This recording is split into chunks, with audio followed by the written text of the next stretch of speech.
Flaubert, est-ce que tu penses que la fiction sur Internet telle que tu l'as fait va continuer à se développer? C'est un truc qui se développe beaucoup avec Golden Moustache, etc. De la fiction vraiment, je veux dire, écrite, pas forcément toujours humoristique, etc. Et si elle se développe, comment? Sur quel financement? Sur quel créneau? Quel public, etc. Alors je sais pas si elle va continuer à se développer de cette manière, moi je l'espère, et c'est mon créneau, c'est que moi je veux continuer à faire de la fiction sur internet qui va plus loin dans son format, dans ce qu'elle a envie de raconter. Quand je dis plus loin dans ce qu'elle veut raconter, c'est pas forcément genre plus de moyens, mais raconter des trucs qu'on voit pas forcément beaucoup sur internet. J'ai fait une conférence tout à l'heure qui était cool parce que les gens réagissaient bien, où je disais voilà, au tout début de l'histoire du cinéma, les premiers films, c'était genre des mecs qui sortent d'une usine et un train qui arrive dans une gare, tu vois, c'était ça. Et sur YouTube, c'était un chat qui se lave et les vacances de famille de Pépé qui les met sur YouTube, tu vois. Et avec le temps, au cinéma, il y a eu beaucoup de comédies, tu vois. Au début du cinéma, c'était des mecs qui se pétaient la gueule, c'est du comique burlesque, il y avait du Chaplin, des trucs comme ça. Et là, nous, on est un peu dans cette période-là sur Internet, c'est-à-dire que beaucoup de gens font de l'humour. On met de l'humour dans des chroniques vidéo, on met de l'humour sur des émissions de vulgarisation, et on met de l'humour dans les fictions, on en met un peu partout. Et pourquoi pas?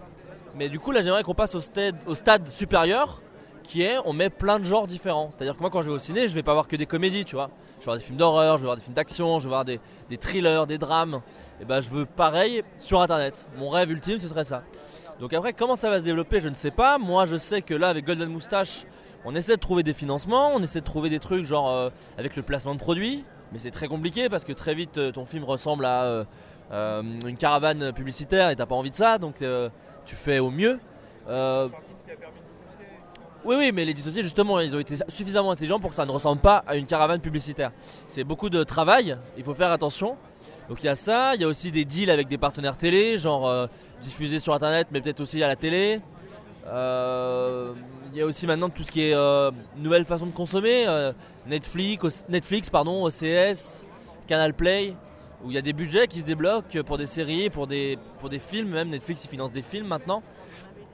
Donc je sais pas, il y a plein de moyens. De toute façon, la télé, parce que c'est la télé qui finance les films maintenant, enfin depuis pas mal d'années maintenant, mais la télé et internet sont en train de fusionner plus ou moins dans leur façon de faire, pas dans la forme, hein, mais dans leur façon de faire. Et du coup, je pense qu'avec le cinéma, ça va être pareil. La télé va mettre peut-être plus d'argent pour voir comment on peut faire des formats plus longs. Après, l'autre truc, c'est que le pré-roll d'un film d'1h30 qui coûte 130 000 € et le pré-roll d'un podcast de 2 minutes, bah, c'est le même pré-roll en fait, tu vois. Donc ça, c'est un peu chiant. Mais après, l'économie de YouTube va sûrement aller vers quelque part. Il y a YouTube Red aussi, YouTube Red qui va arriver. Donc voilà, des façons de financer, il y en a plein. Il n'y a pas encore la bonne réponse. Peut-être que c'en est une, la bonne réponse qui n'est pas encore été inventée. Mais en tout cas, moi, je suis très bien sur Internet. Si on me propose de rester sur Internet, je serais très bien. J'ai aussi envie de faire du cinéma en salle parce que j'adore m'asseoir dans une salle et voir des films. Mais en tout cas, je me vois très bien. Mon rêve le plus ultime, c'est être suffisamment talentueux et avoir suffisamment de notoriété pour faire des films au cinéma et à côté de ça continuer à faire des courts-métrages. Moi j'adorerais que des cinéastes que j'aime et qui font un film tous les 4 ans ou 5 ans. T'imagines Woody Allen il fait un film tous les ans, mais imagine je sais pas, Steven Spielberg, il fait un film tous les 4 ans et entre temps il fait des petits courts-métrages sur internet, ce serait ouf quoi. Moi je kifferais de malade. Donc voilà, j'aimerais vraiment qu'on se développe dans ce côté là en tout cas. Ok, merci beaucoup. Réponse de 38 minutes, voilà, bonsoir.